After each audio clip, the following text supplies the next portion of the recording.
Hey everyone, welcome to Zoom Bytes. My name is Chef Drew.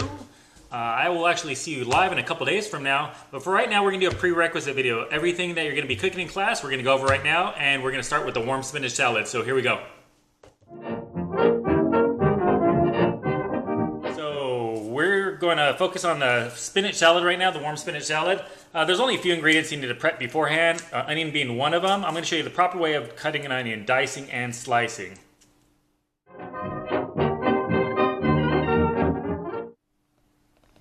All right, cutting an onion. Anything that's round is very unstable, right? So the number one thing we want to do when working with anything round is to make it stable. So with an onion, we're going to take off the top and get that off the knife and take off the bottom, right? And now we're working with something stable, okay? By the way, when you're holding a knife, choke up on your knife, hold the knife like this with your thumb on this side and your finger on this side like that, way up on the knife. Don't put this finger on top.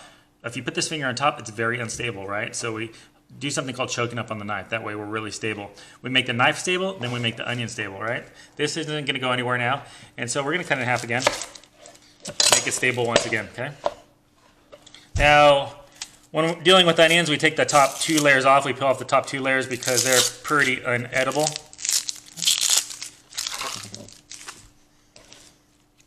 And then the first cut I'm going to show you is how to julienne an onion. Just tear this apart. All right, there we go. How to julienne an onion. This one's really easy. We're going to turn it to the side and julienne it this way. So there's a cut. This is the top and bottom, but we're going to julienne this way. If we go this way and julienne this way, it's more like onions for hamburgers. We don't do that. It looks a little prettier when you're doing it this way, right? So what we do is hold our knife, choke up on our knife, and tuck our fingers. Most important thing, tuck fingers, right? And we're just going to go across, julienne, all the way across. When it gets unstable like this, it's starting to get unstable. I don't want to cut like that. We just kind of put it down, turn it around, and make it stable again. Go right across. Okay? And that's julienne. This is for the warm spinach salad. Now next I'm going to show you how to dice an onion. By the way, my eyes are tearing up right now as we speak. These are strong onions.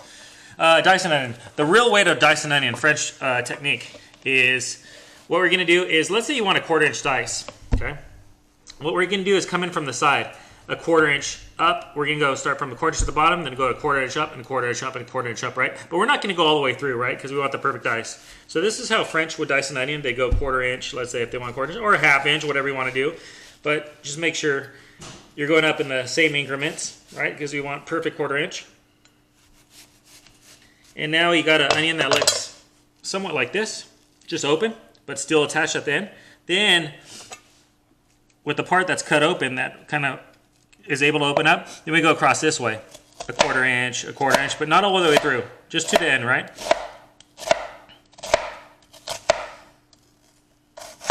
Okay, then we turn it around, and then we're going to go a 1/4 inch this way, and then you get the perfect dice, right? And that's how you get the perfect dice. This is how French cut an onion all the time. You get to the end, and it's still attached. This is all perfect, and then you just kind of go over it. Go this way, 1/4 inch, 1/4 inch, 1/4 inch, 1/4 inch, 1/4 inch, 1/4 inch, 1/4 inch, 1/4 inch, 1/4 inch, 1/4 inch, right? And that's how you dice an onion. We're only going to use julienne for the spinach salad, and you're probably only going to need, really, in reality, half an onion. This other half an onion you could just keep for the home use, right? And that's an onion. All right, notice the tears in my eyes. That means we did a good job on the onion. So next, mushrooms. Very easy. We're just going to show you how to slice mushrooms.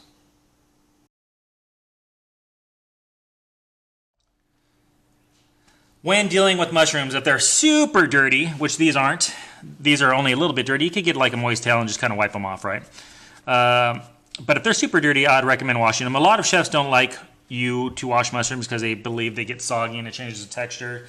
I'm okay with it. Like, I've never experienced any of that. I think it's fine if you wash mushrooms, but I still try to hold true to French technique, and so if they're barely dirty, just kind of give them a wipe. Anyways, for mushrooms, we're going to choke up on the knife, and we're just going to use the tip of the knife and kind of go through, right? And that's what we're looking for, and that's it. You just kind of hold it stable down like that with the stem and just kind of go across, right? Just with the tip of the knife. And that is your mushroom. Last couple things that we need to prepare for the warm spinach salad is the bacon and the eggs. Okay, I'm going to show you the proper way of how to hard boil, soft boil, and medium boil an egg. And then the bacon, I'll just show you, it's going to be a quick dice. All right, so the last thing for the warm spinach salad is the bacon and the eggs. You got a little container like this, contains just some applewood smoked bacon and some raw eggs. We're gonna show you how to properly boil an egg. We'll show you soft boil, medium boil, hard boil, so you learn a lot in this class. And we're just gonna show you a quick way. We're just gonna quick chop the bacon. I'm gonna show you that just to show you, but easy money.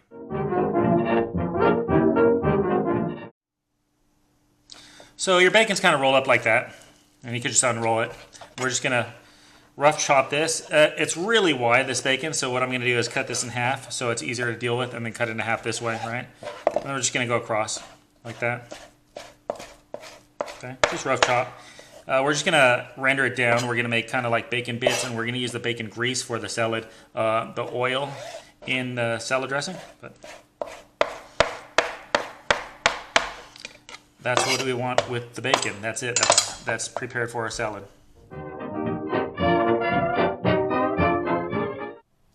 Dealing with eggs, how to do soft-boiled eggs, medium-boiled eggs, hard-boiled eggs. We do them all the same way. We just pull them out, one out earlier than the other, right?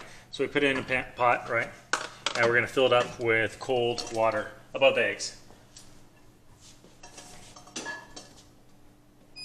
That's how I'm gonna fill it up. So your eggs, cold water above the eggs, right? Gonna turn it on high. We're gonna bring it up to a boil. Once it's to a boil, right when it comes to a boil, we turn it off. We let the eggs sit in there. When we let the eggs sit in there from 3 to 4 minutes, if we pull them out, they're going to be soft boiled. If we let them sit 5 to 7 minutes in the hot water and then pull them out, they're going to be medium boiled. And 12 to 15 minutes if they sit in the hot water after it comes up to a boil, we pull them out and they be hard boiled, perfect hard boiled. You won't have that gray. If you overcook eggs, you notice when you hard boiled eggs, it gets kind of gray. That's from the calcium carbonate. It's just you're boiling it too hard. And so we prevent that from sitting in 12 to 15 minutes, right? So we'll bring this up to a boil, let it sit, turn it off, and then I'll show you the eggs. Also, before you leave, people say you could add vinegar to the water, and that helps with the sticking of the shell. I've tried it. For me, it doesn't work. We'll try it again. We'll see if it works. But I really don't know. Just every time you do it this way, it seems not to stick. The better eggs you use, the less likely it is to stick. If you're using the cheap eggs, it's hard. They just stick. So. All right, eggs are boiling. Let's turn it off. We're going to set a timer for 12 minutes. Okay, so it's off right now, 12 minutes. Once they're done in 12 minutes, we'll take them out and put them in like a really cold water to stop the cooking process and then deshell them.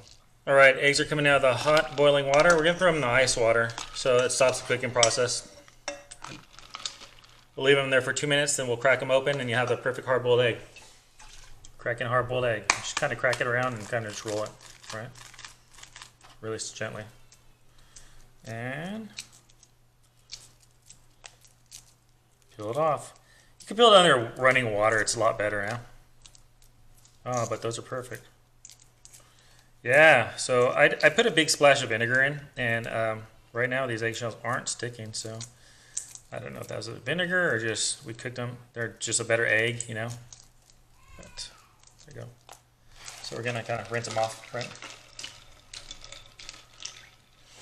And then you have a perfect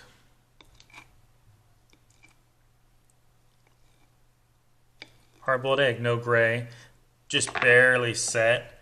So there you go, hard-boiled egg.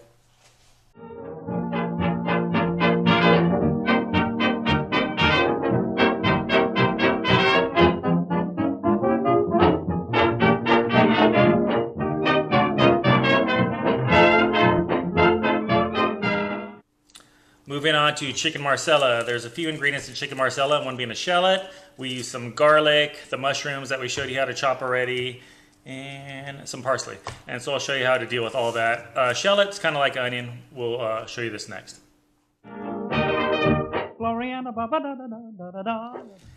Okay, shallot's just like an onion. It's very unstable. Once again, we're going to cut off the bottom and the top. Sometimes these, and then we'll kind of get the tip of your knife and just kind of go through the first layer, right? And we'll peel it back like this. Sometimes there's 2 pieces in here, and like I said, this one has 2 pieces, right? I'll show you how this. And this is basically like a really sweet onion, right? We could separate it. There you go, just like an onion, right? We're gonna treat this the same way. We're actually gonna do julienne, just like we did the julienne for the spinach salad. And so just go across this way, and this is all you need to do. Just go straight across. Tuck those fingers.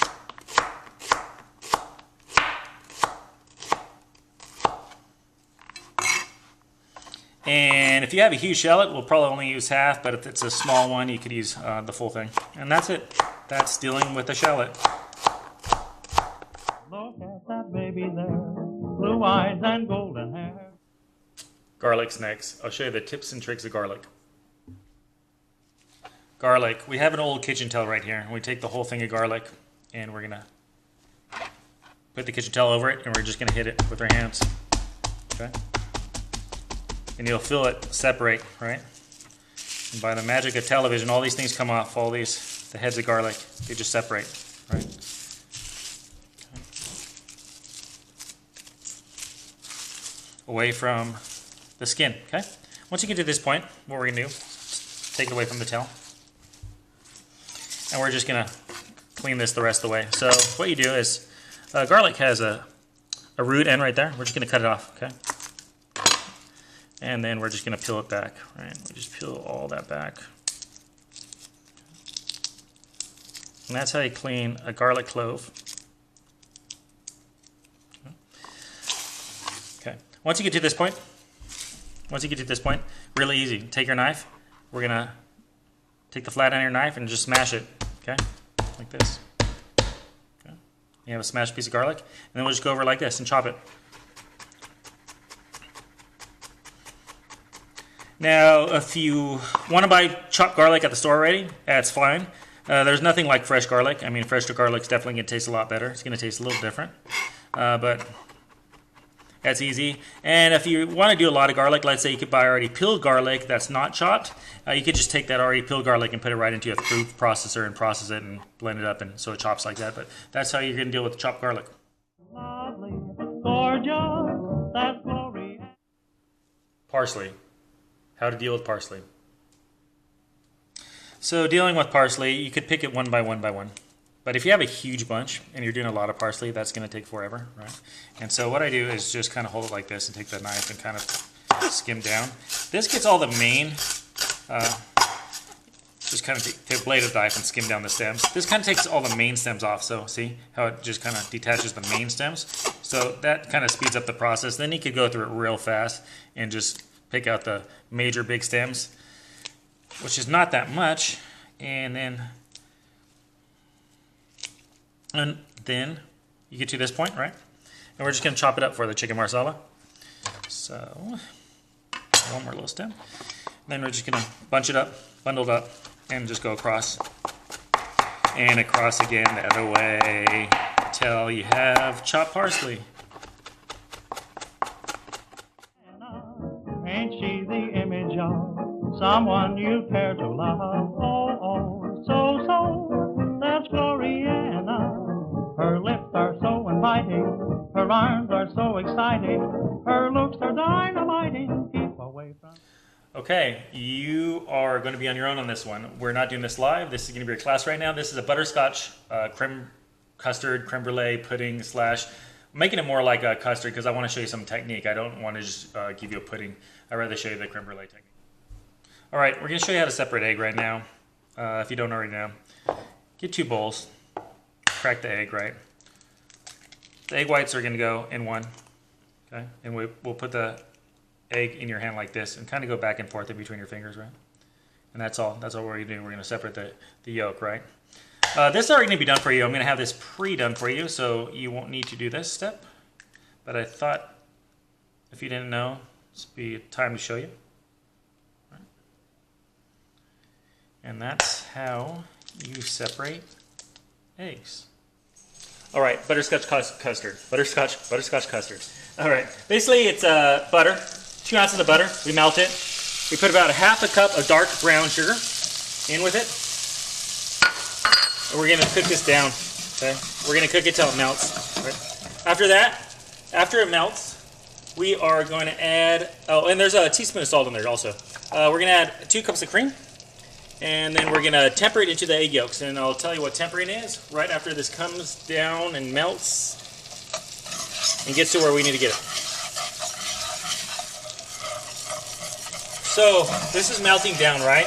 And we're gonna keep on cooking it till it starts to kind of smoke just a little bit until it gets a little scorched. Just when it starts getting scorched, you can kind of see that it's gonna turn more dark brown, and then you'll smell just a little bit. And then we turn it off right away and add the cream and stir constantly, right? So I don't know. The whole process takes about maybe three minutes of cooking like this. 4 minutes. It's almost, you can tell, just getting darker brown. Okay. We're almost there. All right, you can see smoke coming off, and then we're gonna add the cream. Okay.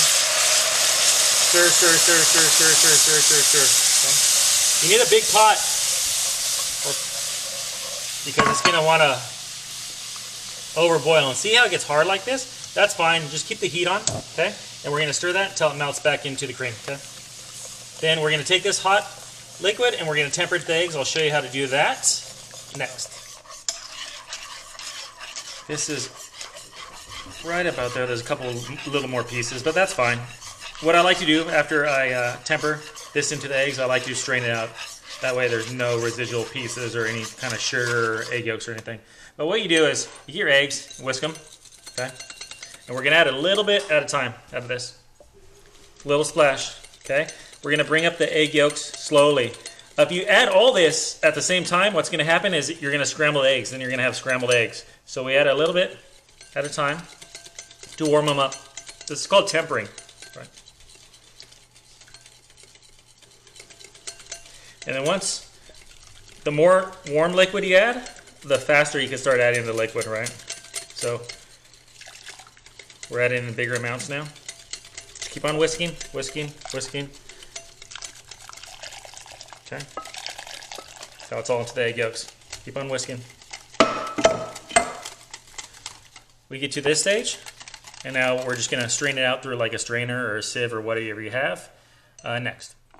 All right, this is the only strainer I have in my house because I'm gangster. And so we're going to throw it through that. Make sure there's no egg yolks, any that coagulated, no sugar. It's all strained out. So there you go. Now we're going to put this in, like, you can put them in ramekins, and we're going to cook it in a water bath. If you don't have ramekins, if you don't know what that is, we're just going to put it in some coffee cups. I'm going to put in a coffee cup and cook it in a water bath, and I'll show you that next. All right, this is a water bath. So I have some Christmas cups. I'm going to fill this up. Fill these up about, I don't know, halfway. Okay, like that. We'll put them in this little container that holds warm water. And what this is going to do is it's going to make it able for these to cook evenly and come up to temperature really slowly instead of just shocking them. Because if we just put them in the oven without putting them in a water bath, what's going to happen is these things are going to be shocked by the heat and they'll souffle because it has eggs in them. We want them to cook really slow. Custards, you always want to cook low and slow. So we put them like this. We're just going to put them right in the oven at a 275, and we're going to cook them for about 25 minutes, see where they're at. Once you jiggle them and they seem like they're set, then they're done. Then you just chill them, and then you can enjoy them after they're chilled. All right, butterscotch custard coming out of the oven. It's been about, I put it on 275. Usually I cook at 350. I want to try it at a lower temperature, just because the lower the temperature, the better it cooks. And it's been about an hour and a half, and they came out absolutely gorgeous, actually. So here's the texture you're looking for. Look at it's set. You can tell they're set, right? That's it. Take them out of the water, let them cool in the refrigerator overnight, and you have butterscotch custard. It could be a creme brulee. If you put a little sugar on the top and you had a torch and torched it, then it's butterscotch creme brulee. That's the only difference. There you go. Explosion, she stands out like a gem. They